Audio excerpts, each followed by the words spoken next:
Subseção 2ª. Da produção da prova testemunhal. Art. 450. O rol de testemunhas conterá, sempre que possível, o nome, a profissão, o estado civil, a idade, o número de inscrição no cadastro de pessoas físicas, o número de registro de identidade e o endereço completo da residência e do local de trabalho. Art. 451. Depois de apresentado o rol de que tratam os 4º e 5º do artigo 357, a parte só pode substituir a testemunha. 1. Que falecer. 2ª. Que por enfermidade não estiver em condições de depor.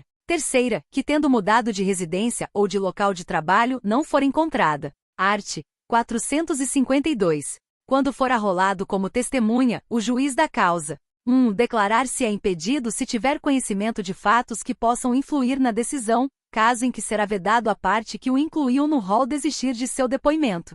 2ª. Se nada souber, mandará excluir o seu nome. Art. 453. As testemunhas depõem na audiência de instrução e julgamento, perante o juiz da causa, exceto 1. As que prestam depoimento antecipadamente. 2ª. As que são inquiridas por carta. 1. A oitiva de testemunha que residir em comarca, seção ou subseção judiciária diversa daquela onde tramita o processo poderá ser realizada por meio de videoconferência ou outro recurso tecnológico de transmissão e recepção de sons e imagens em tempo real, o que poderá ocorrer, inclusive, durante a audiência de instrução e julgamento. 2. Os juízos deverão manter equipamento para a transmissão e recepção de sons e imagens a que se refere o primeiro. Art. 454. São inquiridos em sua residência ou onde exercem sua função.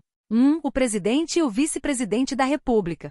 2. Os Ministros de Estado. 3. Os Ministros do Supremo Tribunal Federal, os Conselheiros do Conselho Nacional de Justiça e os Ministros do Superior Tribunal de Justiça, do Superior Tribunal Militar, do Tribunal Superior Eleitoral, do Tribunal Superior do Trabalho e do Tribunal de Contas da União. 4. O Procurador-Geral da República e os Conselheiros do Conselho Nacional do Ministério Público. 5. O Advogado-Geral da União, o Procurador-Geral do Estado, o Procurador-Geral do Município, o Defensor Público-Geral Federal e o Defensor Público-Geral do Estado. 6. Os senadores e os deputados federais. 7. Os governadores dos estados e do Distrito Federal. 8. O prefeito. 9. Os deputados estaduais e distritais. 10. Os desembargadores dos tribunais de justiça, dos tribunais regionais federais, dos tribunais regionais do trabalho e dos tribunais regionais eleitorais e os conselheiros dos tribunais de contas dos estados e do Distrito Federal. 11. O procurador-geral de justiça. 12. O embaixador de país que por lei ou tratado, concede idêntica prerrogativa a agente diplomático do Brasil. 1. O juiz solicitará à autoridade que indique dia, hora e local a fim de ser inquirida, remetendo-lhe cópia da petição inicial ou da defesa oferecida pela parte que a arrolou como testemunha. Segundo passado, 1 mês sem manifestação da autoridade, o juiz designará dia, hora e local para o depoimento, preferencialmente na sede do juízo. 3. O juiz também designará dia, hora e local para o depoimento, quando a autoridade não comparecer, injustificadamente, à sessão agendada para a colheita de seu testemunho no dia, hora e local por ela mesma indicados. Art. 455. Cabe ao advogado da parte informar ou intimar a testemunha por ele arrolada do dia, da hora e do local da audiência designada, dispensando-se a intimação do juízo. 1. A intimação deverá ser realizada por carta com aviso de recebimento, cumprindo ao advogado juntar aos autos, com antecedência de pelo menos 3 dias da data da audiência, cópia da correspondência de intimação e do comprovante de recebimento. 2. A parte pode comprometer-se a levar a testemunha à audiência, independentemente da intimação de que trata o primeiro, presumindo-se, caso a testemunha não compareça, que a parte desistiu de sua inquirição. 3. A inércia na realização da intimação a que se refere o primeiro importa a desistência da inquirição da testemunha. 4. A intimação será feita pela via judicial quando 1. For frustrada a intimação prevista no primeiro deste artigo. 2. Sua necessidade for devidamente demonstrada pela parte ao juiz. 3. Figurar no rol de testemunha servidor público ou militar, hipótese em que o juiz o requisitará ao chefe da repartição ou ao comando do corpo em que servir. 4. A testemunha houver sido arrolada pelo Ministério Público ou pela Defensoria Pública. 5. A testemunha for uma daquelas previstas no artigo 454, Quinto, a testemunha que, intimada na forma do primeiro ou dos quarto, deixar de comparecer sem motivo justificado será conduzida e responderá pelas despesas do adiamento. Art. 456. O juiz inquirirá as testemunhas separada e sucessivamente, primeiro as do autor e depois as do réu, e providenciará para que uma não ouça o depoimento das outras. Parágrafo único. O juiz poderá alterar a ordem estabelecida no caput se as partes concordarem. Art. 457. Antes de depor, a testemunha será qualificada, declarará ou confirmará seus dados e informará se tem relações de parentesco com a parte ou interesse no objeto do processo. Primeiro, é lícito a parte contraditar a testemunha, arguindo-lhe a incapacidade, o impedimento ou a suspeição, bem como, caso a testemunha negue os fatos que lhe são imputados, provar a contradita com documentos ou com testemunhas, até três, apresentadas no ato e inquiridas em separado. Segundo, sendo provados ou confessados os fatos a que se refere o primeiro, o juiz dispensará a testemunha ou lhe tomará o depoimento como informante. Terceiro, a testemunha pode requerer ao juiz que a escuse de depor, alegando os motivos previstos neste Código, decidindo o juiz de plano após ouvidas as partes. Art. 458. Ao início da inquirição, a testemunha prestará o compromisso de dizer a verdade do que souber e lhe for perguntado. Parágrafo único. O juiz advertirá a testemunha que incorre em sanção penal quem faz afirmação falsa, cala ou oculta a verdade. Art. 459. As perguntas serão formuladas pelas partes diretamente à testemunha, começando pela que a arrolou, não admitindo o juiz aquelas que puderem induzir a resposta, não tiverem relação com as questões de fato objeto da atividade probatória ou importarem repetição de outra já respondida. Primeiro, o juiz poderá inquirir a testemunha tanto antes quanto depois da inquirição feita pelas partes. Segundo, as testemunhas devem ser tratadas com urbanidade, não se lhes fazendo perguntas ou considerações impertinentes, capciosas ou vexatórias. Terceiro, as perguntas que o juiz indeferir serão transcritas no termo, se a parte o requerer. Art. 460. O depoimento poderá ser documentado por meio de gravação. Primeiro, quando digitado ou registrado por taquigrafia, estenotipia ou outro método idôneo de documentação, o depoimento será assinado pelo juiz, pelo depoente e pelos procuradores.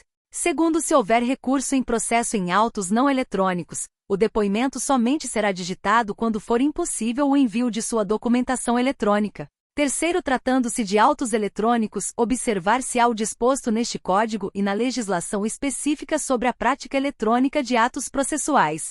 Art. 461. O juiz pode ordenar, de ofício ou a requerimento da parte. 1. A inquirição de testemunhas referidas nas declarações da parte ou das testemunhas.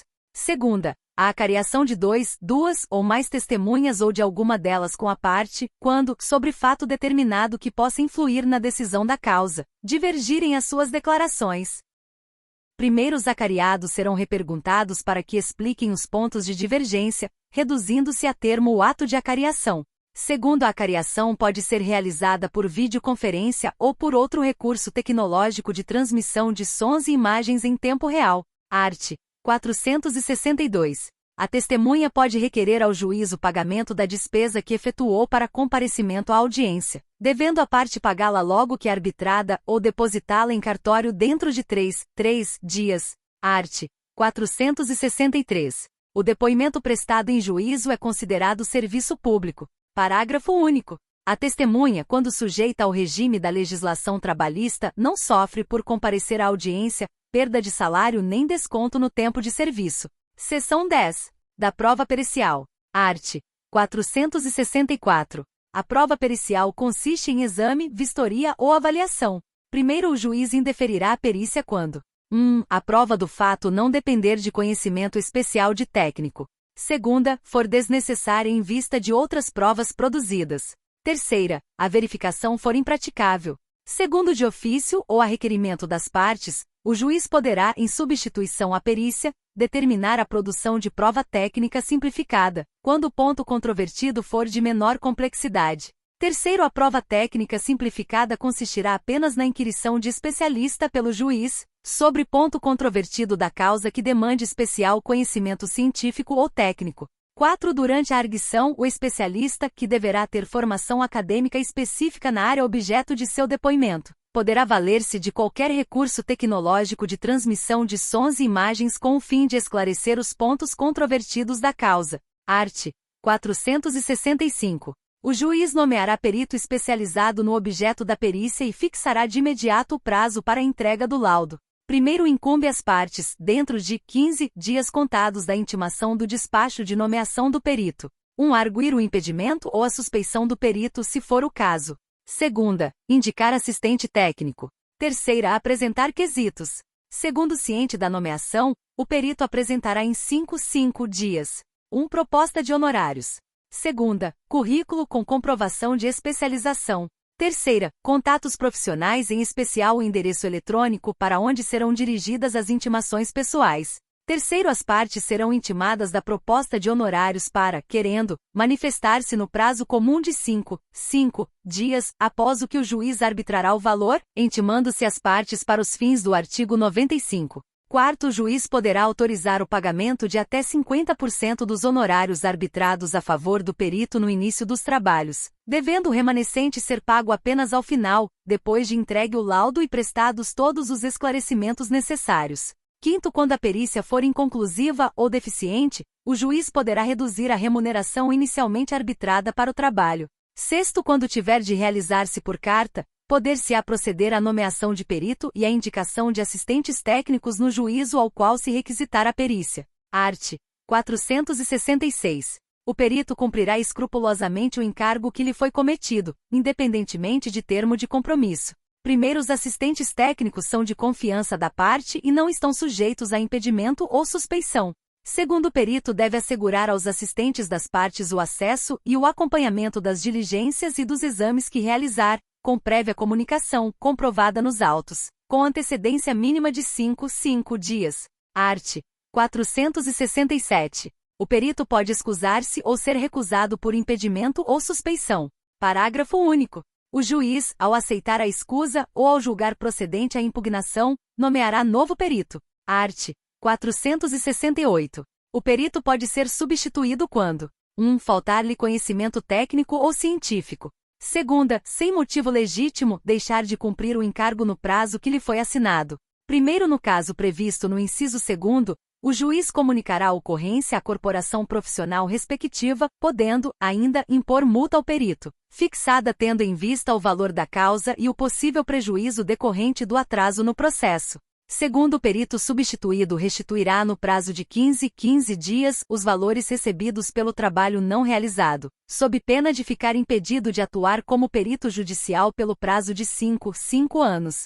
Terceiro, não ocorrendo a restituição voluntária de que trata o segundo, a parte que tiver realizado o adiantamento dos honorários poderá promover execução contra o perito, na forma dos arts. 513 e seguintes deste Código, com fundamento na decisão que determinar a devolução do numerário. Art. 469. As partes poderão apresentar quesitos suplementares durante a diligência, que poderão ser respondidos pelo perito previamente ou na audiência de instrução e julgamento. Parágrafo único. O escrivão dará à parte contrária ciência da juntada dos quesitos aos autos. Art.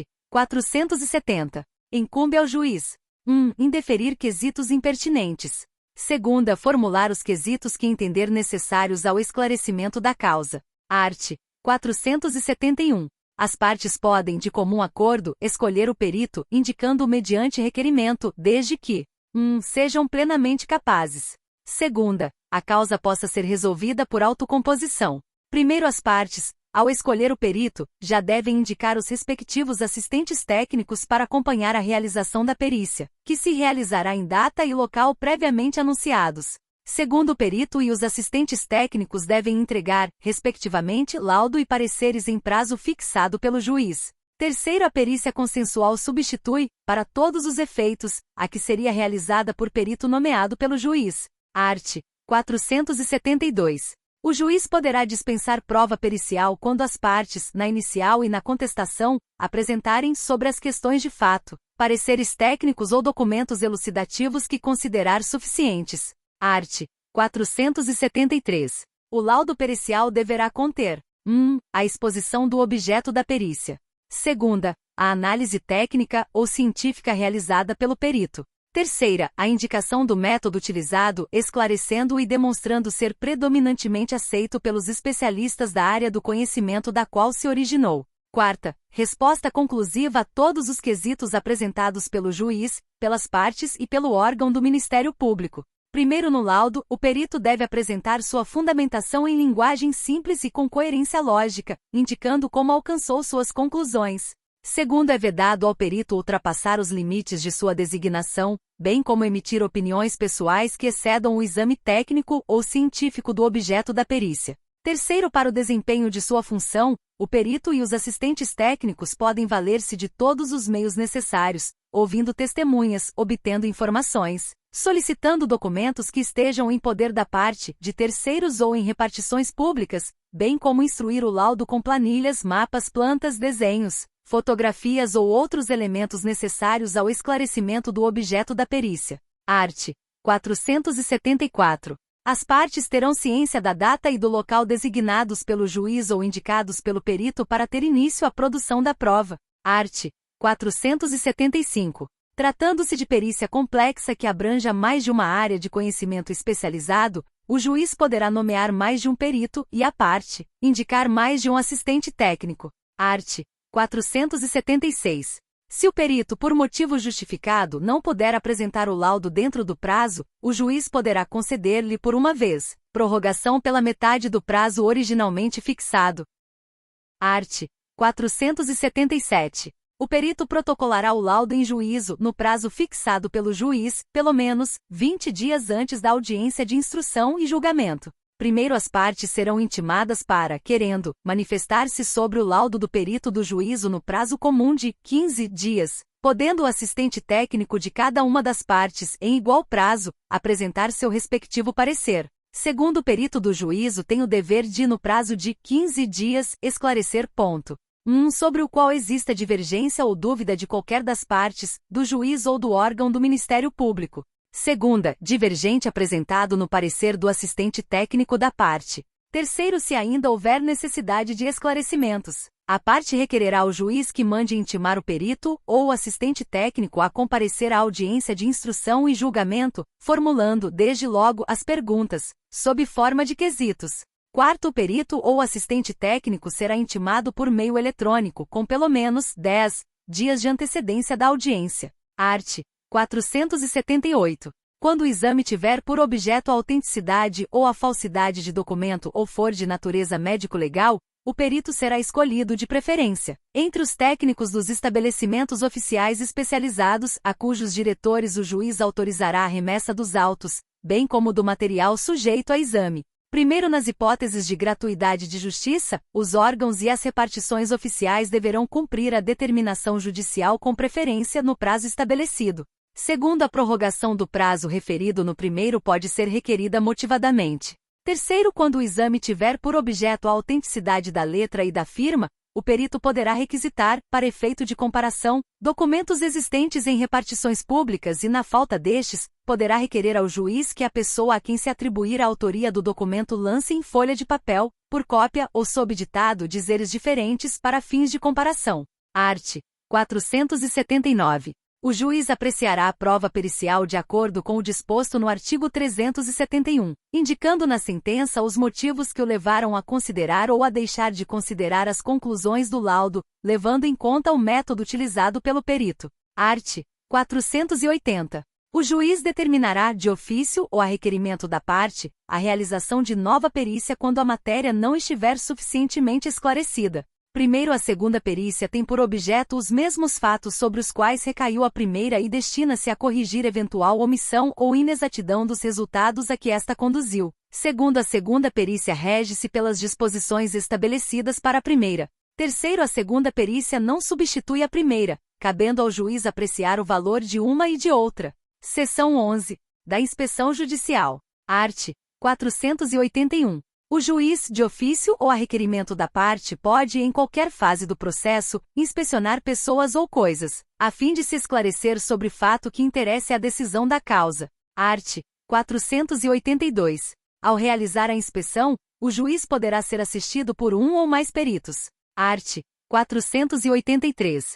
O juiz irá ao local onde se encontra a pessoa ou a coisa quando Julgar necessário para melhor verificação ou interpretação dos fatos que deva observar. Segunda, a coisa não puder ser apresentada em juízo sem consideráveis despesas ou graves dificuldades. Terceira, determinar a reconstituição dos fatos. Parágrafo único. As partes têm sempre direito a assistir à inspeção, prestando esclarecimentos e fazendo observações que considerem de interesse para a causa. Art. 484. Concluída a diligência, o juiz mandará lavrar auto circunstanciado, mencionando nele tudo quanto for útil ao julgamento da causa. Parágrafo único. O auto poderá ser instruído com desenho, gráfico ou fotografia. Capítulo 13. Da sentença e da coisa julgada. Seção 1. Disposições gerais. Art. 485. O juiz não resolverá o mérito quando 1. Indeferir a petição inicial. Segunda, o processo ficar parado durante mais de um ano por negligência das partes. Terceira, por não promover os atos e as diligências que lhe incumbir, o autor abandonar a causa por mais de 30 dias. Quarta, verificar a ausência de pressupostos de constituição e de desenvolvimento válido e regular do processo.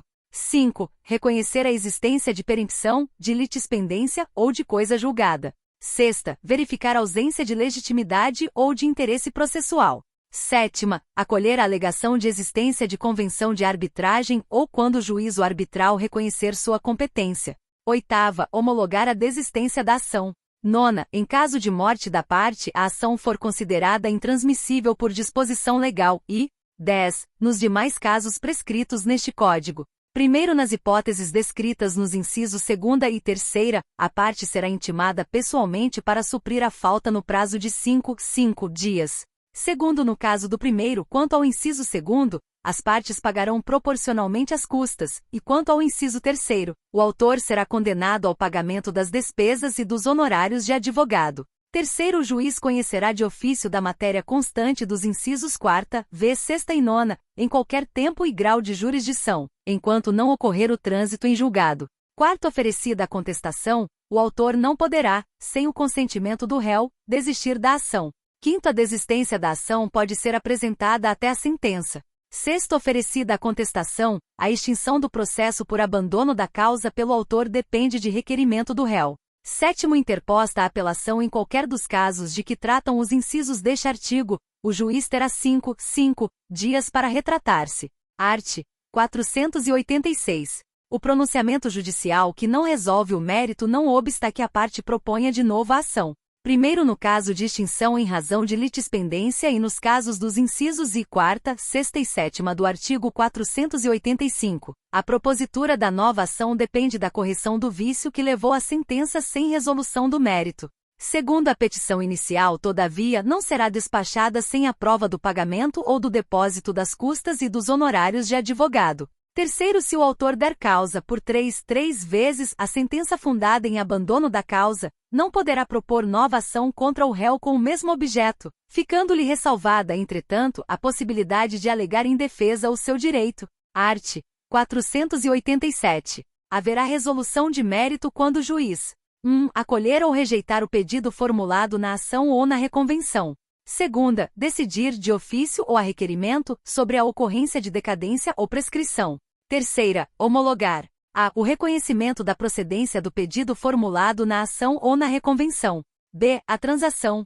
C. A renúncia à pretensão formulada na ação ou na reconvenção. Parágrafo único. Ressalvada a hipótese do primeiro do artigo 332, a prescrição e a decadência não serão reconhecidas sem que antes seja dada às partes oportunidade de manifestar-se. Art. 488. Desde que possível, o juiz resolverá o mérito sempre que a decisão for favorável à parte a quem aproveitaria eventual pronunciamento nos termos do artigo 485. Seção 2ª. Dos elementos e dos efeitos da sentença. Art. 489. São elementos essenciais da sentença. 1. O relatório, que conterá os nomes das partes, a identificação do caso, com a suma do pedido e da contestação, e o registro das principais ocorrências havidas no andamento do processo. 2. Os fundamentos em que o juiz analisará as questões de fato e de direito. 3. O dispositivo em que o juiz resolverá as questões principais que as partes lhe submeterem. Primeiro, não se considera fundamentada qualquer decisão judicial, seja ela interlocutória, sentença ou acórdão, que 1. Se limitar à indicação, à reprodução ou à paráfrase de ato normativo, sem explicar sua relação com a causa ou a questão decidida. 2. Empregar conceitos jurídicos indeterminados, sem explicar o motivo concreto de sua incidência no caso. 3. Invocar motivos que se prestariam a justificar qualquer outra decisão. 4. Não enfrentar todos os argumentos deduzidos no processo capazes de, em tese, infirmar a conclusão adotada pelo julgador. 5. Se limitar a invocar precedente ou enunciado de súmula, sem identificar seus fundamentos determinantes nem demonstrar que o caso sob julgamento se ajusta àqueles fundamentos. 6. Deixar de seguir enunciado de súmula, jurisprudência ou precedente invocado pela parte, sem demonstrar a existência de distinção no caso em julgamento ou a superação do entendimento. Segundo, no caso de colisão entre normas, o juiz deve justificar o objeto e os critérios gerais da ponderação efetuada, enunciando as razões que autorizam a interferência na norma afastada e as premissas fáticas que fundamentam a conclusão. Terceiro, a decisão judicial deve ser interpretada a partir da conjugação de todos os seus elementos em conformidade com o princípio da boa-fé. Art. 490. O juiz resolverá o mérito acolhendo ou rejeitando, no todo ou em parte, os pedidos formulados pelas partes. Art. 491. Na ação relativa à obrigação de pagar quantia, ainda que formulado pedido genérico, a decisão definirá desde logo a extensão da obrigação, o índice de correção monetária, a taxa de juros, o termo inicial de ambos e a periodicidade da capitalização dos juros, se for o caso, salvo quando não for possível determinar, de modo definitivo, o montante devido. Segunda, a apuração do valor devido depender da produção de prova de realização demorada ou excessivamente dispendiosa, assim reconhecida na sentença. Primeiro, nos casos previstos neste artigo, seguir-se-á a apuração do valor devido por liquidação. Segundo o disposto no caput, também se aplica quando o acórdão alterar a sentença. Art. 492. É vedado ao juiz proferir decisão de natureza diversa da pedida, bem como condenar a parte em quantidade superior ou em objeto diverso do que lhe foi demandado. Parágrafo único. A decisão deve ser certa, ainda que resolva a relação jurídica condicional. Art. 493. Se depois da propositura da ação, algum fato constitutivo, modificativo ou extintivo do direito influir no julgamento do mérito, caberá ao juiz tomá-lo em consideração, de ofício ou a requerimento da parte, no momento de proferir a decisão. Parágrafo único. Se constatar de ofício fato novo, o juiz ouvirá as partes sobre ele antes de decidir. Art. 494. Publicada a sentença, o juiz só poderá alterá-la. 1. Para corrigir-lhe de ofício ou a requerimento da parte, inexatidões materiais ou erros de cálculo. 2. Por meio de embargos de declaração. Art. 495. A decisão que condenar o réu ao pagamento de prestação consistente em dinheiro e a que determinar a conversão de prestação de fazer, de não fazer ou de dar coisa em prestação pecuniária valerão como título constitutivo de hipoteca judiciária. Primeiro, a decisão produz a hipoteca judiciária. Embora a condenação seja genérica. Segunda, ainda que o credor possa promover o cumprimento provisório da sentença ou esteja pendente arresto sobre bem do devedor. Terceira, mesmo que impugnada por recurso dotado de efeito suspensivo. Segundo, a hipoteca judiciária poderá ser realizada mediante apresentação de cópia da sentença perante o cartório de registro imobiliário, independentemente de ordem judicial, de declaração expressa do juiz ou de demonstração de urgência. Terceiro, no prazo de até 15 dias da data de realização da hipoteca, a parte informá-la ao juízo da causa, que determinará a intimação da outra parte para que tome ciência do ato. Quarto, a hipoteca judiciária, uma vez constituída, implicará, para o credor hipotecário, o direito de preferência quanto ao pagamento em relação a outros credores, observada a prioridade no registro. Quinto, sobrevindo a reforma ou a invalidação da decisão que impôs o pagamento de quantia, a parte responderá, independentemente de culpa, pelos danos que a outra parte tiver sofrido em razão da constituição da garantia, devendo o valor da indenização ser liquidado e executado nos próprios autos. Seção 3ª. Da remessa necessária. Art. 496. Está sujeita ao duplo grau de jurisdição, não produzindo efeito senão depois de confirmada pelo tribunal, a sentença. 1. Proferida contra a União, os Estados, o Distrito Federal, os municípios e suas respectivas autarquias e fundações de direito público. Segunda, que julgar procedentes, no todo ou em parte, os embargos à execução fiscal. Primeiro, nos casos previstos neste artigo, não interposta a apelação no prazo legal, o juiz ordenará a remessa dos autos ao tribunal, e se não o fizer, o presidente do respectivo tribunal avocá-los-á. Segundo, em qualquer dos casos referidos no primeiro, o tribunal julgará a remessa necessária. Terceiro, não se aplica o disposto neste artigo quando a condenação ou proveito econômico obtido na causa for de valor certo e líquido inferior a 1.000 salários mínimos para a União e as respectivas autarquias e fundações de direito público. Segunda, 500 salários mínimos para os Estados, o Distrito Federal, as respectivas autarquias e fundações de direito público e os municípios que constituam capitais dos Estados. Terceira, 100 salários mínimos para todos os demais municípios e respectivas autarquias e fundações de direito público. Quarto, também não se aplica o disposto neste artigo quando a sentença estiver fundada em 1. Súmula de Tribunal Superior. Segunda, acórdão proferido pelo Supremo Tribunal Federal ou pelo Superior Tribunal de Justiça em julgamento de recursos repetitivos. Terceira, entendimento firmado em incidente de resolução de demandas repetitivas ou de assunção de competência. Quarta, entendimento coincidente com orientação vinculante firmada no âmbito administrativo do próprio ente público, consolidada em manifestação, parecer ou súmula administrativa. Seção 4ª. Do julgamento das ações relativas às prestações de fazer, de não fazer e de entregar coisa. Art. 497. Na ação que tenha por objeto a prestação de fazer ou de não fazer, o juiz, se procedente o pedido, concederá a tutela específica ou determinará providências que assegurem a obtenção de tutela pelo resultado prático equivalente. Parágrafo único. Para a concessão da tutela específica destinada a inibir a prática, a reiteração ou a continuação de um ilícito ou a sua remoção, é irrelevante a demonstração da ocorrência de dano ou da existência de culpa ou dolo. Art. 498. Na ação que tenha por objeto a entrega de coisa, o juiz, ao conceder a tutela específica, fixará o prazo para o cumprimento da obrigação. Parágrafo único. Tratando-se de entrega de coisa determinada pelo gênero e pela quantidade, o autor individualizá-la-á na petição inicial, se lhe couber a escolha, ou, se a escolha couber ao réu, este a entregará individualizada no prazo fixado pelo juiz. Art.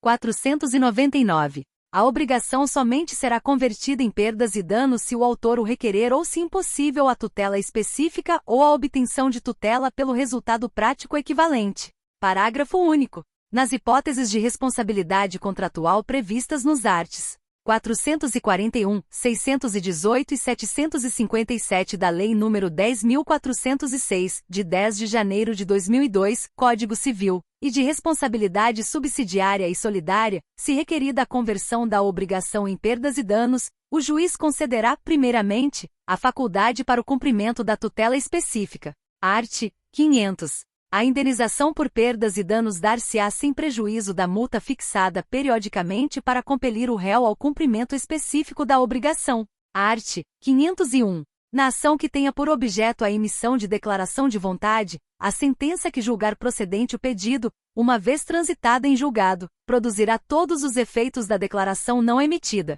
Seção 5. Da coisa julgada. Art. 502.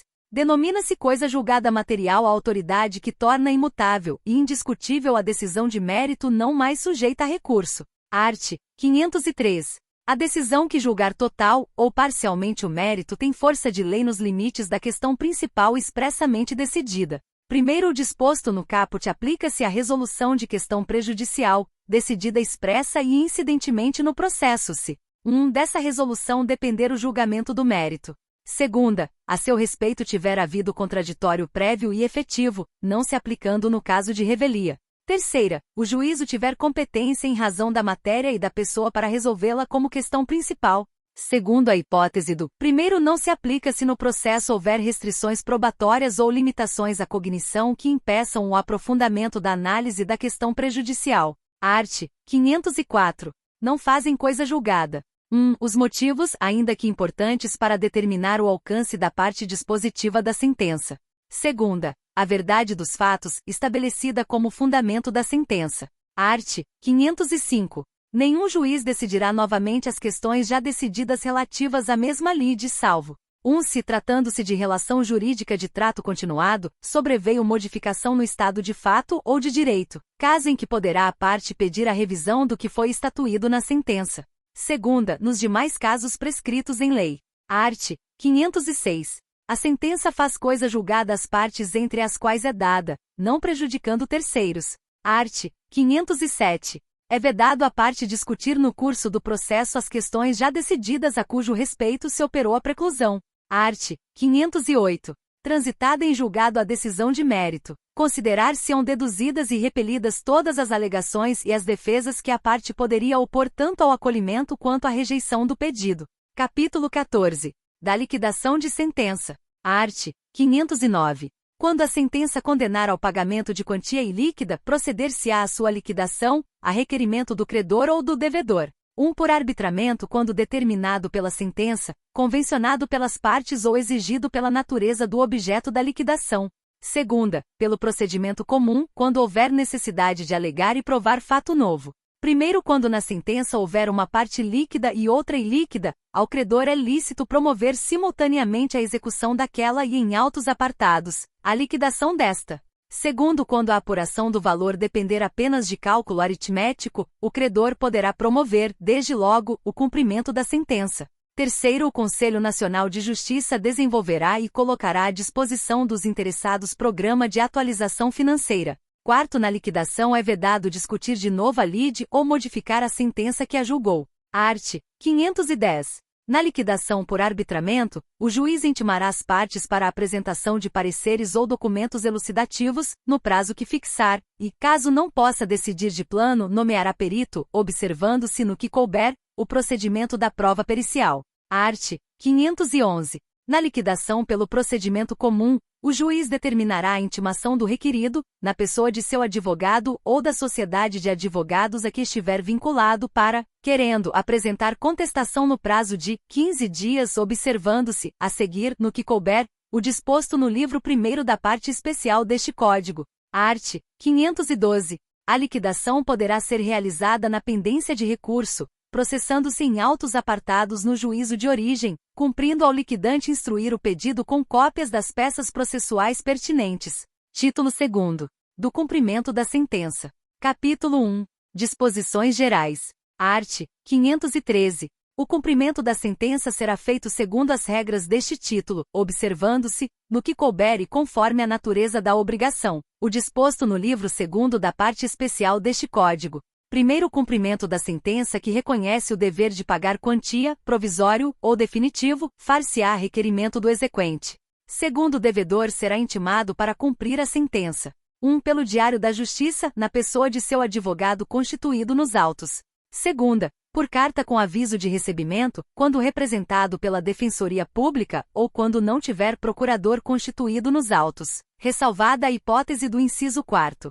Terceira, por meio eletrônico quando, no caso do 1º do artigo 246, não tiver procurador constituído nos autos. Quarta, por edital quando, citado na forma do artigo 256, tiver sido revel na fase de conhecimento.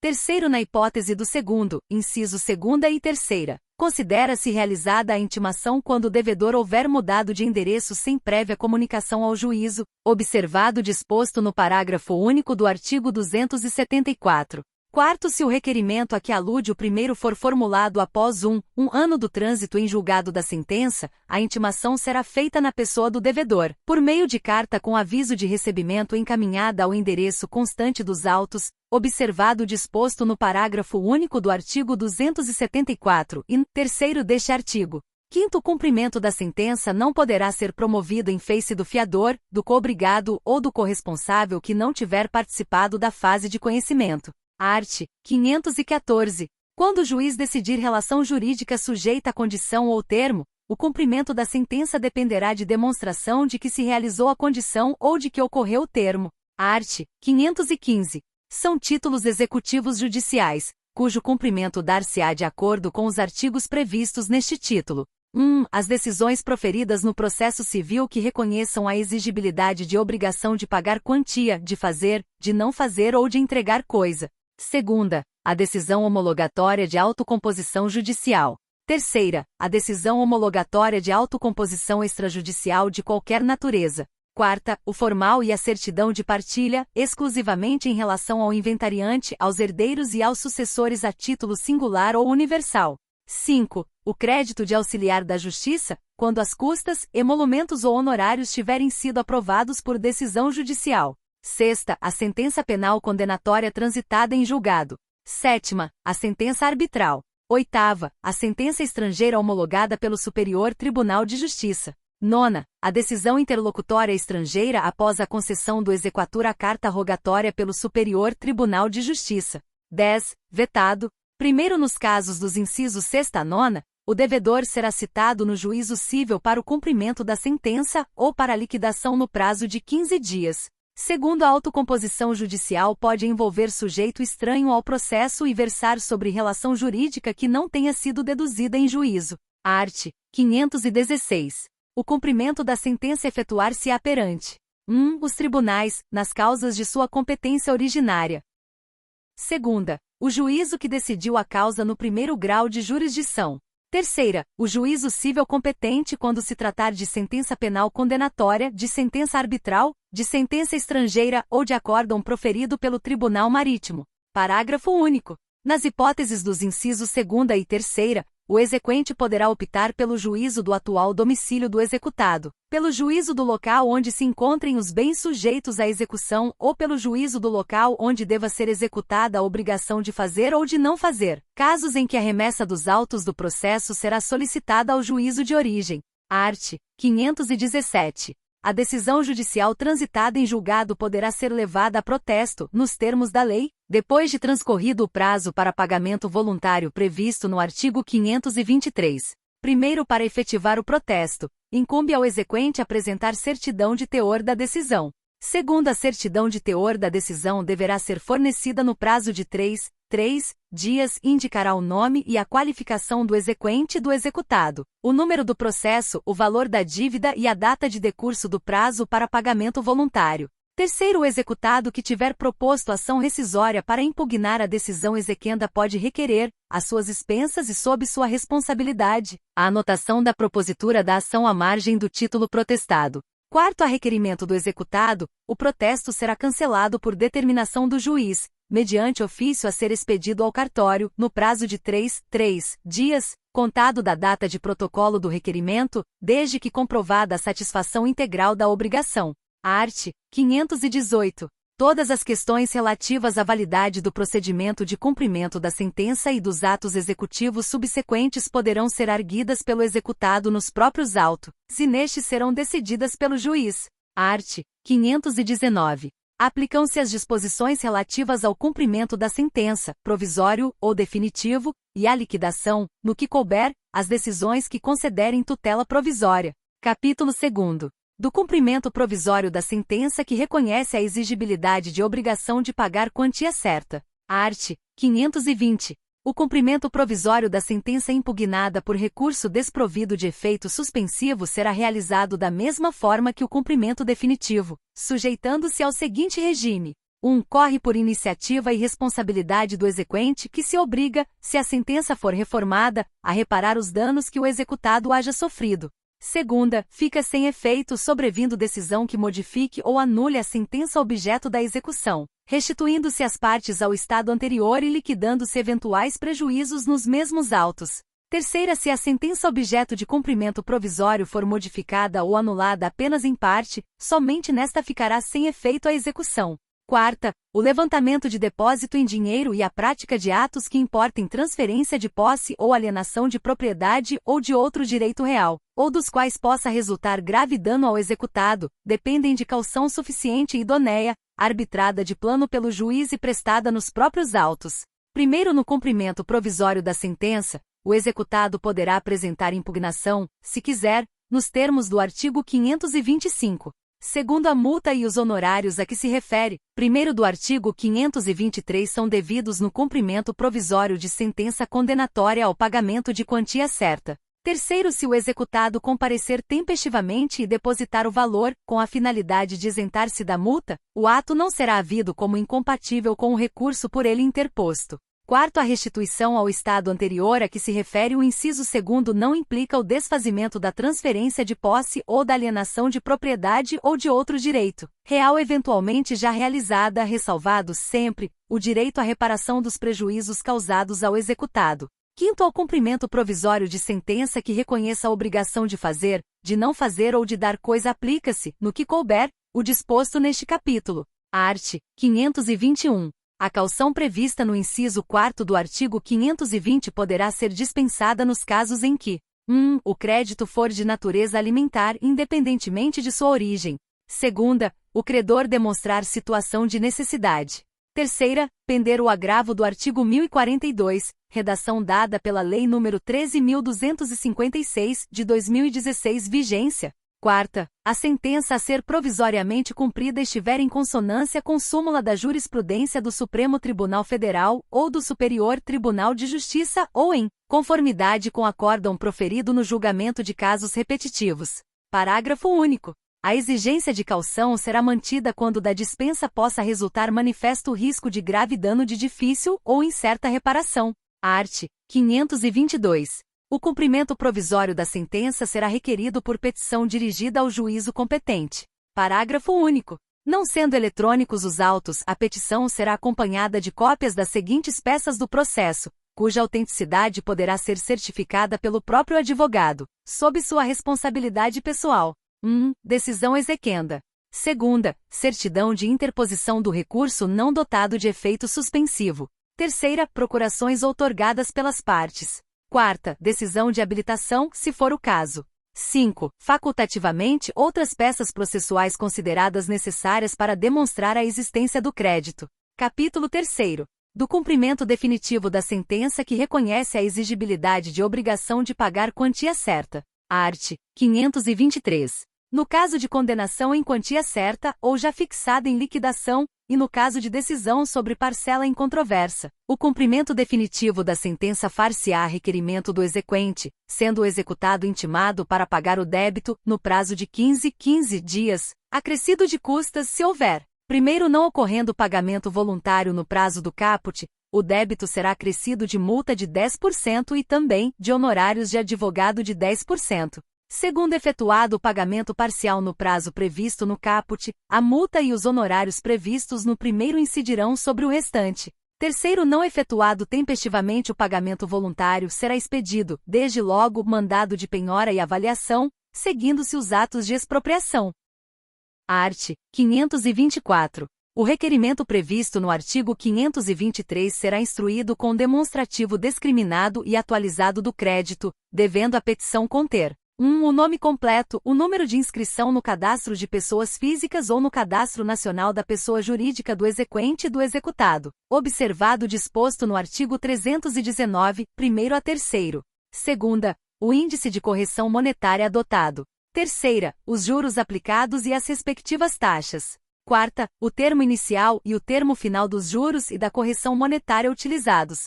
5. A periodicidade da capitalização dos juros, se for o caso. Sexta, especificação dos eventuais descontos obrigatórios realizados. Sétima, indicação dos bens passíveis de penhora sempre que possível. Primeiro, quando o valor apontado no demonstrativo aparentemente exceder os limites da condenação, a execução será iniciada pelo valor pretendido, mas a penhora terá por base a importância que o juiz entender adequada. Segundo, para verificação dos cálculos, o juiz poderá valer-se de contabilista do juízo, que terá o prazo máximo de 30 dias para efetuá-la, exceto se outro lhe for determinado. Terceiro, quando a elaboração do demonstrativo depender de dados em poder de terceiros ou do executado, o juiz poderá requisitá-los, sob cominação do crime de desobediência. Quarto, quando a complementação do demonstrativo depender de dados adicionais em poder do executado, o juiz poderá, a requerimento do exequente, requisitá-los, fixando o prazo de até 30 dias para o cumprimento da diligência. Quinto, se os dados adicionais a que se refere o quarto não forem apresentados pelo executado sem justificativa no prazo designado, reputar-se-ão corretos os cálculos apresentados pelo exequente apenas com base nos dados de que dispõe. Art. 525. Transcorrido o prazo previsto no artigo 523 sem o pagamento voluntário, inicia-se o prazo de 15 dias para que o executado, independentemente de penhora ou nova intimação, apresente nos próprios autos sua impugnação. Primeiro, na impugnação, o executado poderá alegar: 1. Falta ou nulidade da citação se na fase de conhecimento, o processo correu à revelia. Segunda, ilegitimidade de parte. Terceira, inexequibilidade do título ou inexigibilidade da obrigação. Quarta, penhora incorreta ou avaliação errônea. 5. Excesso de execução ou cumulação indevida de execuções. Sexta, incompetência absoluta ou relativa do juízo da execução. Sétima, qualquer causa modificativa ou extintiva da obrigação, como pagamento, novação, compensação, transação ou prescrição, desde que supervenientes à sentença. Segundo, a alegação de impedimento ou suspeição observará o disposto nos arts.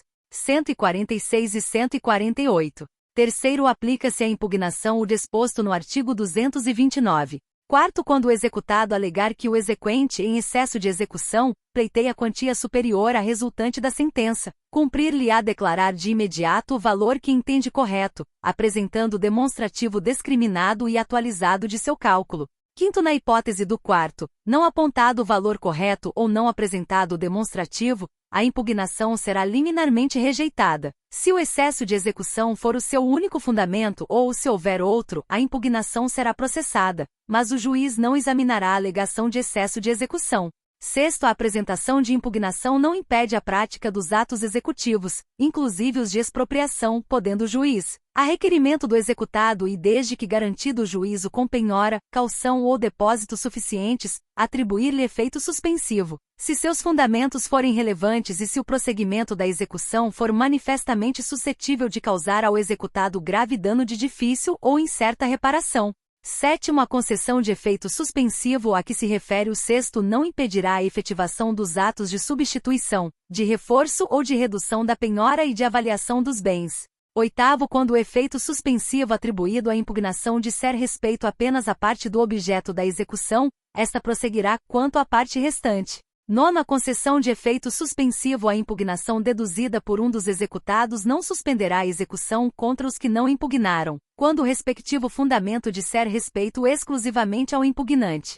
10. Ainda que atribuído efeito suspensivo à impugnação, é lícito ao exequente requerer o prosseguimento da execução, oferecendo e prestando nos próprios autos caução suficiente e idoneia a ser arbitrada pelo juiz. 11. As questões relativas a fato superveniente ao término do prazo para apresentação da impugnação, assim como aquelas relativas à validade e à adequação da penhora, da avaliação e dos atos executivos subsequentes, podem ser arguidas por simples petição, tendo executado, em qualquer dos casos, o prazo de 15 dias para formular esta arguição, contado da comprovada ciência do fato ou da intimação do ato. 12. Para efeito do disposto no inciso 3º do 1º deste artigo, considera-se também inexigível a obrigação reconhecida em título executivo judicial fundado em lei ou ato normativo considerado inconstitucional pelo Supremo Tribunal Federal, ou fundado em aplicação ou interpretação da lei ou do ato normativo tido pelo Supremo Tribunal Federal como incompatível com a Constituição Federal, em controle de constitucionalidade concentrado ou difuso.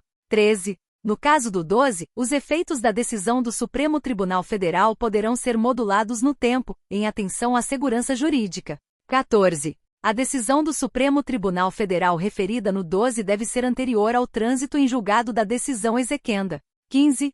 Se a decisão referida no 12 for proferida após o trânsito em julgado da decisão exequenda, caberá ação rescisória, cujo prazo será contado do trânsito em julgado da decisão proferida pelo Supremo Tribunal Federal. Art. 526. É lícito ao réu, antes de ser intimado para o cumprimento da sentença, comparecer em juízo e oferecer em pagamento o valor que entender devido, apresentando memória discriminada do cálculo. Primeiro, o autor será ouvido no prazo de 5 dias, podendo impugnar o valor depositado, sem prejuízo do levantamento do depósito a título de parcela incontroversa. Segundo, concluindo o juiz pela insuficiência do depósito, sobre a diferença incidirão multa de 10% e honorários advocatícios, também fixados em 10%, seguindo-se a execução com penhora e atos subsequentes.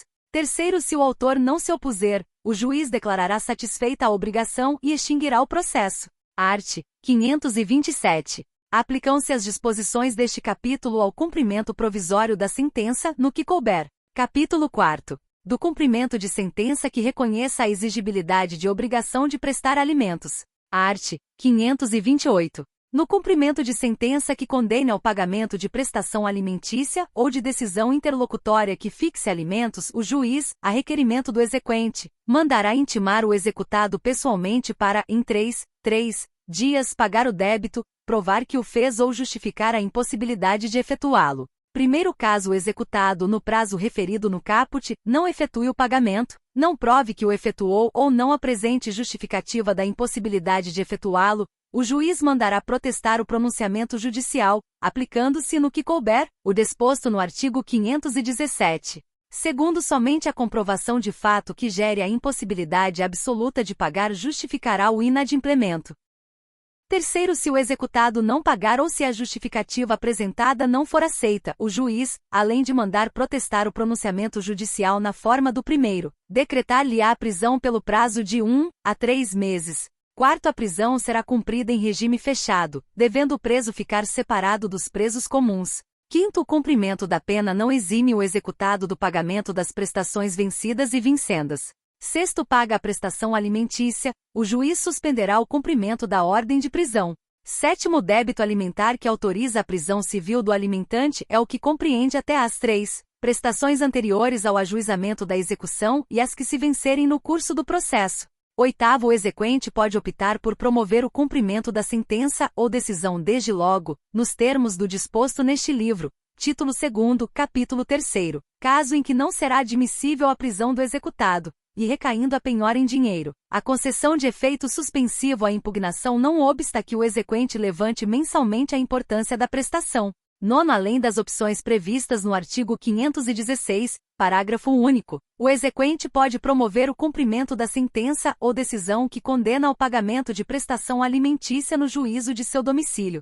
Art. 529. Quando o executado for funcionário público, militar, diretor ou gerente de empresa ou empregado sujeito à legislação do trabalho, o exequente poderá requerer o desconto em folha de pagamento da importância da prestação alimentícia. Primeiro, ao proferir a decisão, o juiz oficiará à autoridade, à empresa ou ao empregador, determinando, sob pena de crime de desobediência, o desconto a partir da primeira remuneração posterior do executado, a contar do protocolo do ofício. Segundo, o ofício conterá o nome e o número de inscrição no cadastro de pessoas físicas do exequente e do executado, a importância a ser descontada mensalmente, o tempo de sua duração e a conta na qual deve ser feito o depósito. Terceiro, sem prejuízo do pagamento dos alimentos vincendos, o débito objeto de execução pode ser descontado dos rendimentos ou rendas do executado, de forma parcelada, nos termos do caput deste artigo, contanto que, somado à parcela devida, não ultrapasse 50% de seus ganhos líquidos.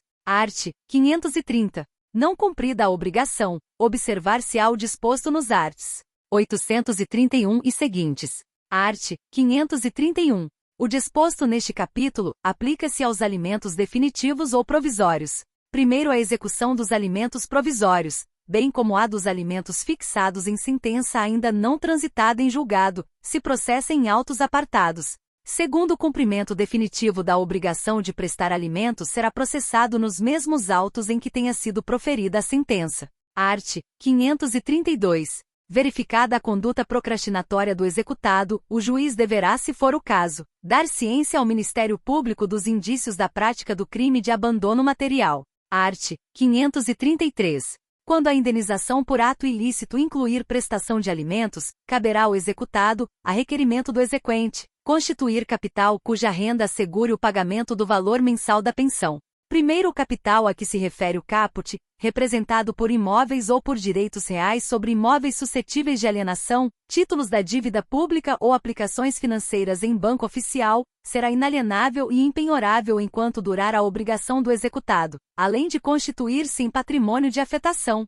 Segundo, o juiz poderá substituir a constituição do capital pela inclusão do exequente em folha de pagamento de pessoa jurídica de notória capacidade econômica ou, a requerimento do executado por fiança bancária ou garantia real, em valor a ser arbitrado de imediato pelo juiz. Terceiro, se sobrevier modificação nas condições econômicas, poderá a parte requerer, conforme as circunstâncias, redução ou aumento da prestação.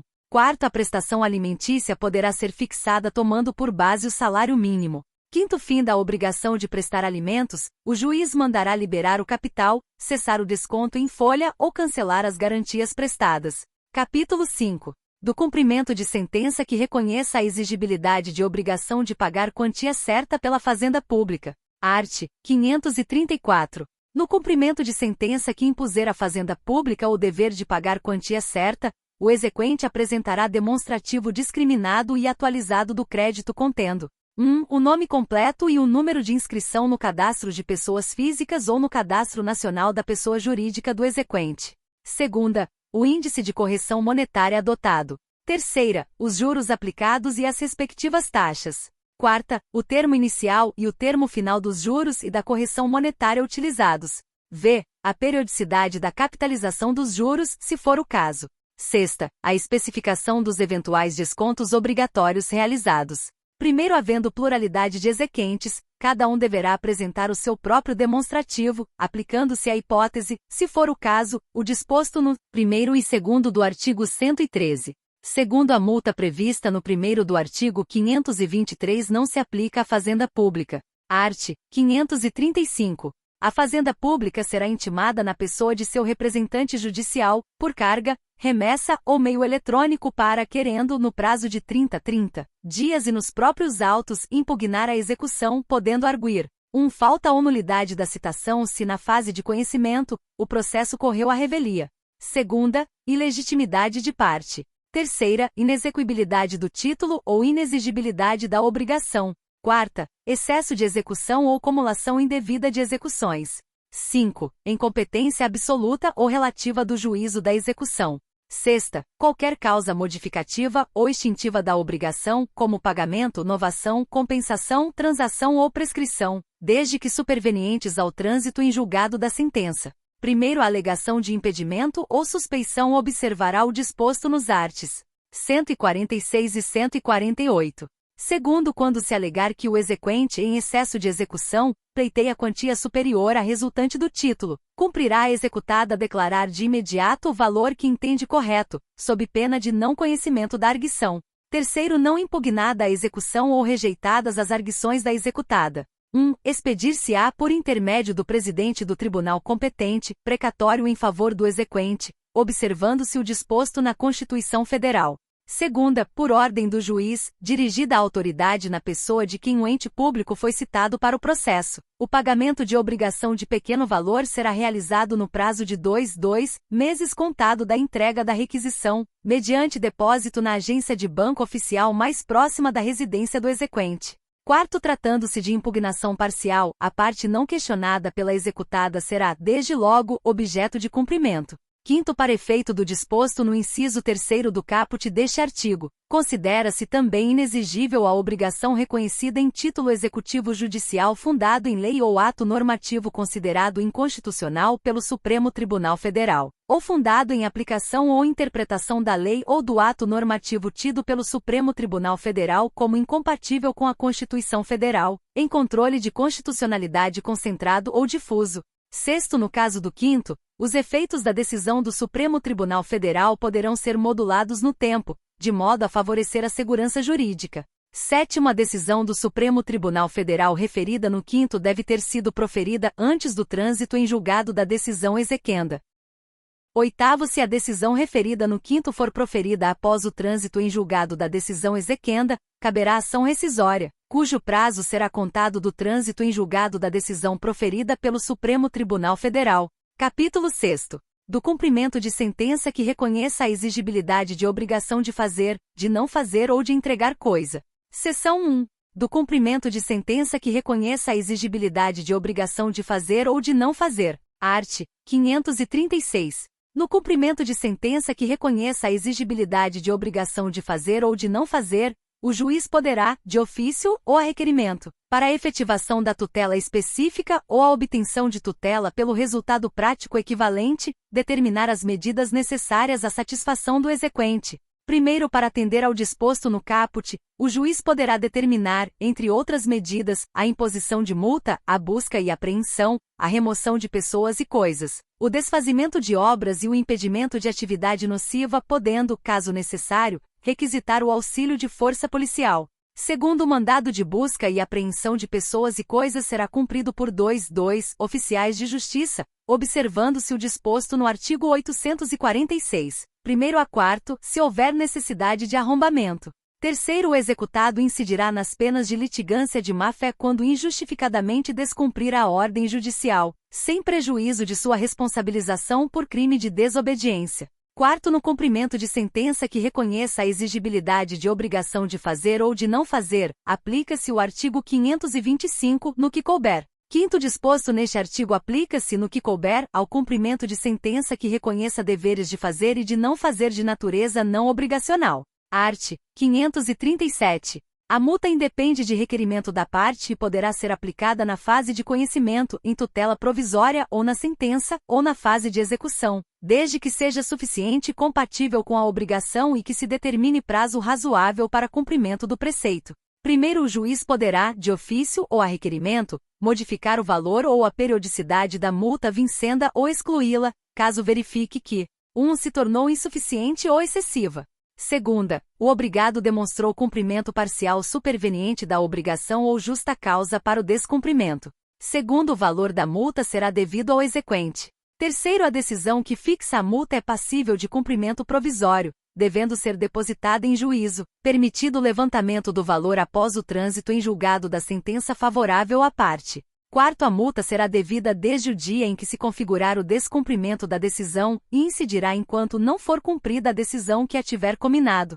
Quinto, disposto neste artigo aplica-se, no que couber, ao cumprimento de sentença que reconheça deveres de fazer e de não fazer de natureza não obrigacional. Seção 2ª. Do cumprimento de sentença que reconheça a exigibilidade de obrigação de entregar coisa. Art. 538. Não cumprida a obrigação de entregar coisa no prazo estabelecido na sentença, será expedido mandado de busca e apreensão ou de emissão na posse em favor do credor, conforme se tratar de coisa móvel ou imóvel. Primeiro, a existência de benfeitorias deve ser alegada na fase de conhecimento, em contestação, de forma discriminada e com atribuição, sempre que possível e justificadamente, do respectivo valor. Segundo, o direito de retenção por benfeitorias deve ser exercido na contestação, na fase de conhecimento. Terceiro, aplicam-se ao procedimento previsto neste artigo, no que couber, as disposições sobre o cumprimento de obrigação de fazer ou de não fazer. Título 2º. Dos recursos. Capítulo 1. Disposições gerais. Art. 994. São cabíveis os seguintes recursos. 1. Apelação. Segunda, agravo de instrumento. Terceira, agravo interno. Quarta, embargos de declaração. 5. Recurso ordinário. Sexta, recurso especial. Sétima, recurso extraordinário. Oitava, agravo em recurso especial ou extraordinário. Nona, embargos de divergência. Art. 995. Os recursos não impedem a eficácia da decisão, salvo disposição legal ou decisão judicial em sentido diverso. Parágrafo único. A eficácia da decisão recorrida poderá ser suspensa por decisão do relator, se da imediata produção de seus efeitos houver risco de dano grave, de difícil ou impossível reparação, e ficar demonstrada a probabilidade de provimento do recurso. Art. 996. O recurso pode ser interposto pela parte vencida, pelo terceiro prejudicado e pelo Ministério Público, como parte ou como fiscal da ordem jurídica. Parágrafo único. Cumpre ao terceiro demonstrar a possibilidade de a decisão sobre a relação jurídica submetida à apreciação judicial atingir direito de que se afirme titular ou que possa discutir em juízo como substituto processual. Art. 997. Cada parte interporá o recurso independentemente, no prazo e com observância das exigências legais. Primeiro sendo vencidos autor e réu, ao recurso interposto por qualquer deles poderá aderir o outro. Segundo, o recurso adesivo fica subordinado ao recurso independente, sendo-lhe aplicáveis as mesmas regras deste quanto aos requisitos de admissibilidade e julgamento no tribunal, salvo disposição legal diversa, observado, ainda, o seguinte. 1. Será dirigido ao órgão perante o qual o recurso independente fora interposto, no prazo de que a parte dispõe para responder. Segunda, será admissível na apelação, no recurso extraordinário e no recurso especial. Terceira, não será conhecido, se houver desistência do recurso principal ou se for ele considerado inadmissível. Art. 998. O recorrente poderá, a qualquer tempo, sem a anuência do recorrido ou dos litisconsortes, desistir do recurso. Parágrafo único. A desistência do recurso não impede a análise de questão cuja repercussão geral já tenha sido reconhecida e daquela objeto de julgamento de recursos extraordinários ou especiais repetitivos. Art. 999. A renúncia ao direito de recorrer independe da aceitação da outra parte. Art. 1000. A parte que aceitar expressa ou tacitamente a decisão não poderá recorrer. Parágrafo único. Considera-se a aceitação tácita prática, sem nenhuma reserva, de ato incompatível com a vontade de recorrer. Art. 1001. Dos despachos não cabe recurso. Art. 1002. A decisão pode ser impugnada no todo ou em parte. Art. 1003. O prazo para interposição de recurso conta-se da data em que os advogados, a sociedade de advogados, a advocacia pública, a defensoria pública ou o Ministério Público são intimados da decisão. Primeiro, os sujeitos previstos no caput considerar-se-ão intimados em audiência quando nesta for proferida a decisão. Segundo, aplica-se o disposto no artigo 231, incisos 1 a 6, ao prazo de interposição de recurso pelo réu contra a decisão proferida anteriormente à citação. Terceiro, no prazo para interposição de recurso, a petição será protocolada em cartório, ou conforme as normas de organização judiciária, ressalvado o disposto em regra especial. Quarto, para aferição da tempestividade do recurso remetido pelo correio, será considerada como data de interposição a data de postagem. Quinto, excetuados os embargos de declaração, o prazo para interpor os recursos e para responder-lhes é de 15 dias. Sexto, o recorrente comprovará a ocorrência de feriado local no ato de interposição do recurso, e se não o fizer, o tribunal determinará a correção do vício formal, ou poderá desconsiderá-lo caso a informação já conste do processo eletrônico. Art. 1004. Se durante o prazo para a interposição do recurso, sobrevier o falecimento da parte ou de seu advogado ou ocorrer motivo de força maior que suspenda o curso do processo, será tal prazo restituído em proveito da parte, do herdeiro ou do sucessor, contra quem começará a correr novamente depois da intimação. Art. 1005. O recurso interposto por um dos litisconsortes a todos aproveita, salvo se distintos ou opostos os seus interesses. Parágrafo único. Havendo solidariedade passiva, o recurso interposto por um devedor aproveitará aos outros quando as defesas opostas ao credor lhes forem comuns. Art. 1006. Certificado o trânsito em julgado com menção expressa da data de sua ocorrência, o escrivão ou o chefe de secretaria, independentemente de despacho, providenciará a baixa dos autos ao juízo de origem no prazo de 5 dias. Art. 1007. No ato de interposição do recurso, o recorrente comprovará, quando exigido pela legislação pertinente, o respectivo preparo, inclusive porte de remessa e de retorno, sob pena de deserção. Primeiro são dispensados de preparo, inclusive porte de remessa e de retorno, os recursos interpostos pelo Ministério Público, pela União, pelo Distrito Federal, pelos estados, pelos municípios e respectivas autarquias, e pelos que gozam de isenção legal. Segundo, a insuficiência no valor do preparo, inclusive porte de remessa e de retorno, implicará deserção se o recorrente, intimado na pessoa de seu advogado, não vier a supri-lo no prazo de 5 dias. Terceiro, é dispensado o recolhimento do porte de remessa e de retorno no processo em autos eletrônicos. Quarto, o recorrente que não comprovar, no ato de interposição do recurso, o recolhimento do preparo, inclusive porte de remessa e de retorno, será intimado, na pessoa de seu advogado, para realizar o recolhimento em dobro, sob pena de deserção. Quinto, é vedada a complementação se houver insuficiência parcial do preparo, inclusive porte de remessa e de retorno, no recolhimento realizado na forma do quarto. Sexto, provando o recorrente justo impedimento, o relator relevará a pena de deserção, por decisão irrecorrível, fixando-lhe prazo de 5 dias para efetuar o preparo. Sétimo, o equívoco no preenchimento da guia de custas não implicará a aplicação da pena de deserção, cabendo ao relator, na hipótese de dúvida quanto ao recolhimento, intimar o recorrente para sanar o vício no prazo de 5 dias. Art. 1008. O julgamento proferido pelo tribunal substituirá a decisão impugnada no que tiver sido objeto de recurso. Capítulo 2º. Da apelação. Art. 1009. Da sentença cabe apelação. Primeiro, as questões resolvidas na fase de conhecimento, se a decisão a seu respeito não comportar agravo de instrumento, não são cobertas pela preclusão e devem ser suscitadas em preliminar de apelação, eventualmente interposta contra a decisão final ou nas contrarrazões. Segundo, se as questões referidas no primeiro forem suscitadas em contrarrazões, o recorrente será intimado para, em 15 dias, manifestar-se a respeito delas. Terceiro, o disposto no caput deste artigo aplica-se mesmo quando as questões mencionadas no artigo 1015 integrarem capítulo da sentença. Art. 1010. A apelação interposta por petição dirigida ao juízo de primeiro grau conterá: 1. Os nomes e a qualificação das partes. Segunda, a exposição do fato e do direito. Terceira, as razões do pedido de reforma ou de decretação de nulidade. Quarta, o pedido de nova decisão. Primeiro, o apelado será intimado para apresentar contrarrazões no prazo de 15 dias. Segundo, se o apelado interpuser apelação adesiva, o juiz intimará o apelante para apresentar contrarrazões. Terceiro, após as formalidades previstas nos primeiro e segundo, os autos serão remetidos ao tribunal pelo juiz, independentemente de juízo de admissibilidade. Art. 1011. Recebido o recurso de apelação no tribunal e distribuído imediatamente o relator.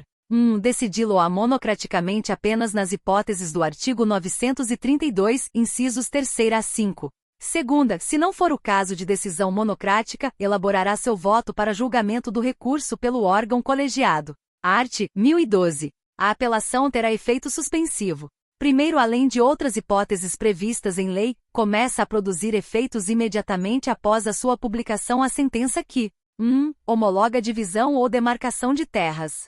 Segunda, condena a pagar alimentos. Terceira, extingue sem resolução do mérito ou julga improcedentes os embargos do executado. Quarta, julga procedente o pedido de instituição de arbitragem. 5. Confirma, concede ou revoga a tutela provisória. Sexta, decreta a interdição. Segundo, nos casos do primeiro, o apelado poderá promover o pedido de cumprimento provisório depois de publicada a sentença. Terceiro, pedido de concessão de efeito suspensivo nas hipóteses do primeiro poderá ser formulado por requerimento dirigido ao tribunal no período compreendido entre a interposição da apelação e sua distribuição, ficando o relator designado para seu exame prevento para julgá-la. Segunda, relator, se já distribuída a apelação. Quarto, nas hipóteses do primeiro, a eficácia da sentença poderá ser suspensa pelo relator se o apelante demonstrar a probabilidade de provimento do recurso ou se, sendo relevante a fundamentação, houver risco de dano grave ou de difícil reparação. Art. 1013. A apelação devolverá ao tribunal o conhecimento da matéria impugnada. Primeiro serão, porém, objeto de apreciação e julgamento pelo tribunal todas as questões suscitadas e discutidas no processo, ainda que não tenham sido solucionadas, desde que relativas ao capítulo impugnado. Segundo, quando o pedido ou a defesa tiver mais de um fundamento e o juiz acolher apenas um deles, a apelação devolverá ao tribunal o conhecimento dos demais. Terceiro, se o processo estiver em condições de imediato julgamento, o tribunal deve decidir desde logo o mérito quando: 1. Reformar sentença fundada no artigo 485. Segunda, decretar a nulidade da sentença por não ser ela congruente com os limites do pedido ou da causa de pedir. Terceira, constatar a omissão no exame de um dos pedidos, hipótese em que poderá julgá-lo. Quarta, decretar a nulidade de sentença por falta de fundamentação. Quarto, quando reformar sentença que reconheça a decadência ou a prescrição, o tribunal, se possível, julgará o mérito, examinando as demais questões, sem determinar o retorno do processo ao juízo de primeiro grau. Quinto capítulo da sentença que confirma, concede ou revoga a tutela provisória é impugnável na apelação. Art. 1014. As questões de fato não propostas no juízo inferior poderão ser suscitadas na apelação, se a parte provar que deixou de fazê-lo por motivo de força maior. Capítulo 3º. Do agravo de instrumento. Art. 1015. Cabe agravo de instrumento contra as decisões interlocutórias que versarem sobre: 1. Tutelas provisórias. Segunda, mérito do processo. Terceira, rejeição da alegação de convenção de arbitragem. Quarta, incidente de desconsideração da personalidade jurídica. 5. Rejeição do pedido de gratuidade da justiça ou acolhimento do pedido de sua revogação. Sexta, exibição ou posse de documento ou coisa. Sétima, exclusão de litisconsorte. Oitava, rejeição do pedido de limitação do litisconsórcio. 9. Admissão ou inadmissão de intervenção de terceiros. 10. Concessão, modificação ou revogação do efeito suspensivo aos embargos à execução. 11. Redistribuição do ônus da prova nos termos do artigo 373, primeiro. 12. Vetado. 13. Outros casos expressamente referidos em lei. Parágrafo único. Também caberá agravo de instrumento contra decisões interlocutórias proferidas na fase de liquidação de sentença ou de cumprimento de sentença, no processo de execução e no processo de inventário. Art. 1016. O agravo de instrumento será dirigido diretamente ao tribunal competente, por meio de petição com os seguintes requisitos. 1. Os nomes das partes. 2. A exposição do fato e do direito. 3. As razões do pedido de reforma ou de invalidação da decisão e o próprio pedido. 4. O nome e o endereço completo dos advogados constantes do processo. Art. 1017. A petição de agravo de instrumento será instruída. 1. Obrigatoriamente com cópias da petição inicial, da contestação, da petição que ensejou a decisão agravada, da própria decisão agravada, da certidão da respectiva intimação ou outro documento oficial que comprove a tempestividade e das procurações outorgadas aos advogados do agravante e do agravado. 2. Com declaração de inexistência de qualquer dos documentos referidos no inciso I feita pelo advogado do agravante, sob pena de sua responsabilidade pessoal. 3. Facultativamente com outras peças que o agravante reputar úteis. 1. Acompanhará a petição o comprovante do pagamento das respectivas custas e do porte de retorno, quando devidos, conforme tabela publicada pelos tribunais. 2. No prazo do recurso, o agravo será interposto por 1. Protocolo realizado diretamente no tribunal competente para julgá-lo. 2. Protocolo realizado na própria comarca, seção ou subseção judiciárias. 3. Postagem sob registro com aviso de recebimento. 4. Transmissão de dados tipo facsímile nos termos da lei. 5. Outra forma prevista em lei. 3. Na falta da cópia de qualquer peça ou no caso de algum outro vício que comprometa a admissibilidade do agravo de instrumento, deve o relator aplicar o disposto no artigo 932, parágrafo único. 4. Se o recurso for interposto por sistema de transmissão de dados tipo facsímile ou similar, as peças devem ser juntadas no momento de protocolo da petição original. 5. Sendo eletrônicos os autos do processo, dispensam-se as peças referidas nos incisos e segunda do caput, facultando-se ao agravante anexar outros documentos que entender úteis para a compreensão da controvérsia. Art. 1018. O agravante poderá requerer a juntada, aos autos do processo, de cópia da petição do agravo de instrumento, do comprovante de sua interposição e da relação dos documentos que instruíram o recurso.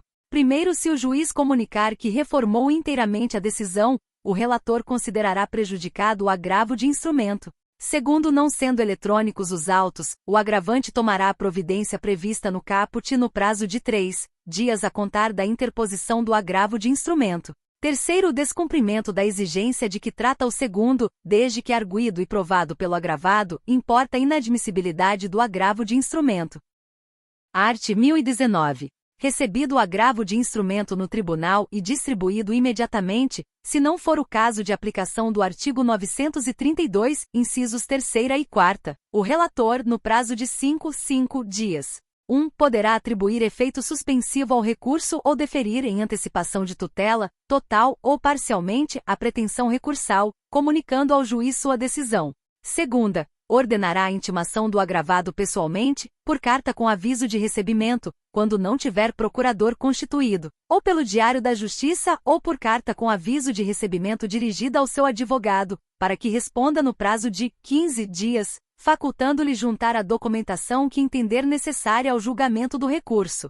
3. Determinará a intimação do Ministério Público preferencialmente por meio eletrônico, quando for o caso de sua intervenção, para que se manifeste no prazo de 15 dias. Art. 1020. O relator solicitará dia para julgamento em prazo não superior a 1 mês da intimação do agravado. Capítulo 4.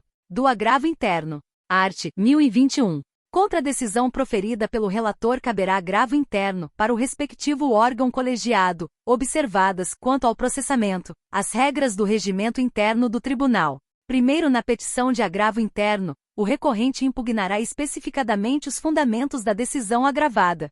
Segundo, o agravo será dirigido ao relator, que intimará o agravado para manifestar-se sobre o recurso no prazo de 15 dias, ao final do qual, não havendo retratação, o relator levá-lo a julgamento pelo órgão colegiado com inclusão em pauta. Terceiro, é vedado ao relator limitar-se à reprodução dos fundamentos da decisão agravada para julgar improcedente o agravo interno. Quarto, quando o agravo interno for declarado manifestamente inadmissível ou improcedente em votação unânime, o órgão colegiado, em decisão fundamentada, condenará o agravante a pagar ao agravado multa fixada entre 1% e 5% do valor atualizado da causa. Quinto, a interposição de qualquer outro recurso está condicionada ao depósito prévio do valor da multa prevista no quarto, à exceção da Fazenda Pública e do beneficiário de gratuidade da Justiça, que farão o pagamento ao final. Capítulo 5. Dos embargos de declaração. Art. 1022. Cabem embargos de declaração contra qualquer decisão judicial para 1. Esclarecer obscuridade ou eliminar contradição. 2. Suprir omissão de ponto ou questão sobre o qual devia se pronunciar o juiz de ofício ou a requerimento. 3. Corrigir erro material. Parágrafo único. Considera-se omissa a decisão que 1. Deixe de se manifestar sobre tese firmada em julgamento de casos repetitivos ou em incidente de assunção de competência aplicável ao caso sob julgamento. 2. Incorra em qualquer das condutas descritas no artigo 489, primeiro. Art. 1023. Os embargos serão opostos no prazo de 5 dias em petição dirigida ao juiz, com indicação do erro, obscuridade, contradição ou omissão, e não se sujeitam a preparo. Primeiro, aplica-se aos embargos de declaração o artigo 229. Segundo, o juiz intimará o embargado para, querendo, manifestar-se no prazo de 5 dias sobre os embargos opostos, caso seu eventual acolhimento implique a modificação da decisão embargada. Art. 1024. O juiz julgará os embargos em 5 dias. Primeiro, nos tribunais, o relator apresentará os embargos em mesa na sessão subsequente, proferindo voto, e não havendo julgamento nessa sessão, será o recurso incluído em pauta automaticamente. Segundo, quando os embargos de declaração forem opostos contra a decisão de relator ou outra decisão unipessoal proferida em tribunal, o órgão prolator da decisão embargada decidi-los-á monocraticamente. Terceiro, o órgão julgador conhecerá dos embargos de declaração como agravo interno se entender ser este o recurso cabível, desde que determine previamente a intimação do recorrente para, no prazo de 5 dias, complementar as razões recursais, de modo a ajustá-las às exigências do artigo 1021, primeiro. Quarto, caso o acolhimento dos embargos de declaração implique modificação da decisão embargada, o embargado que já tiver interposto outro recurso contra a decisão originária tem o direito de complementar ou alterar suas razões, nos exatos limites da modificação, no prazo de 15 dias contado da intimação da decisão dos embargos de declaração. Quinto, se os embargos de declaração forem rejeitados ou não alterarem a conclusão do julgamento anterior, o recurso interposto pela outra parte antes da publicação do julgamento dos embargos de declaração será processado e julgado independentemente de ratificação. Art. 1025. Consideram-se incluídos no acórdão os elementos que o embargante suscitou para fins de pré-questionamento, ainda que os embargos de declaração sejam inadmitidos ou rejeitados, caso o Tribunal Superior considere existentes erro, omissão, contradição ou obscuridade. Art. 1026. Os embargos de declaração não possuem efeito suspensivo e interrompem o prazo para a interposição de recurso. Primeiro, a eficácia da decisão monocrática ou colegiada poderá ser suspensa pelo respectivo juiz ou relator se demonstrada a probabilidade de provimento do recurso ou, sendo relevante a fundamentação, se houver risco de dano grave ou de difícil reparação. Segundo, quando manifestamente protelatórios os embargos de declaração, o juiz ou o tribunal, em decisão fundamentada, condenará o embargante a pagar ao embargado multa não excedente a 2% sobre o valor atualizado da causa. Terceiro, na reiteração de embargos de declaração manifestamente protelatórios, a multa será elevada a até 10% sobre o valor atualizado da causa, e a interposição de qualquer recurso ficará condicionada ao depósito prévio do valor da multa, à exceção da Fazenda Pública e do beneficiário de gratuidade da Justiça, que a recolherão ao final. Quarto, não serão admitidos novos embargos de declaração se os 2 anteriores houverem sido considerados protelatórios.